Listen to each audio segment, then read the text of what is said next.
Hai semua, perkenalkan nama saya Fernanda Felisa Sminto dari kelas C semester 3 NIM 2302010172. Di sini saya akan menjelaskan tentang teori-teori kualifikasi. Yang pertama ada teori kualifikasi lex fori.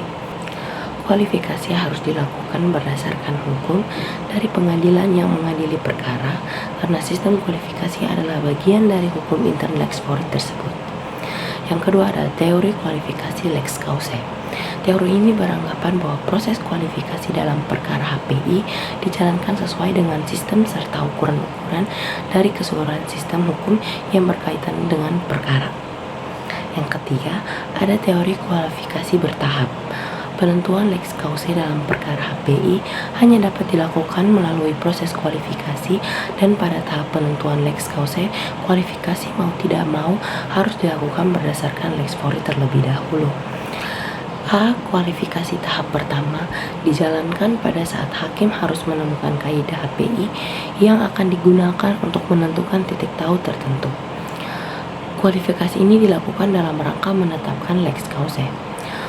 Proses kualifikasi dilakukan dengan mendasarkan diri pada sistem kualifikasi intern lex fori. B. Kualifikasi tahap kedua. Kualifikasi ini dijalankan setelah lex causa ditetapkan dalam rangka menetapkan kategori kaidah atau aturan hukum intern apa dari lex causa yang akan digunakan untuk menyelesaikan perkara.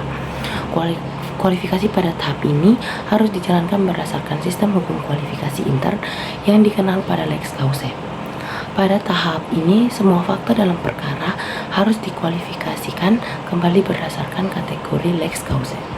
Saya mengambil contoh kasus, yaitu seorang warga Indonesia meninggal di Prancis dan meninggalkan harta warisannya yang sebagian berada di Indonesia dan sebagiannya berada di Prancis.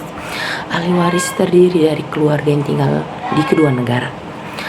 Dari permasalahan ini timbul pertanyaan, apakah hukum Indonesia atau hukum Prancis? Kita memakai hukum Indonesia atau memakai hukum Prancis? Yang pertama ada teori dari kualifikasi dari menurut forum, yaitu pengadilan di Indonesia mungkin akan menerapkan kualifikasi berdasarkan hukum Indonesia, di mana mereka menganggap warisan sebagai urusan hukum keluarga dan menggunakan hukum waris Indonesia. Sedangkan menurut kualifikasi menurut lex causa, jika pengadilan di Prancis memutuskan kasus ini, mereka mungkin menerapkan hukum setempat atau hukum Prancis untuk unsur-unsur properti yang berada di Prancis dan dapat menggunakan pendekatan lain untuk properti di Indonesia dengan mempertimbangkan apakah properti tersebut tunduk pada hukum setempat. Jadi teori ini menunjukkan bagaimana kualifikasi dilakukan tergantung pada negara atau sistem hukum yang terlibat dan perbedaan antara bagaimana berbagai yurisdiksi menangani masalah hukum internasional. Sekian dari presentasi saya. Terima kasih.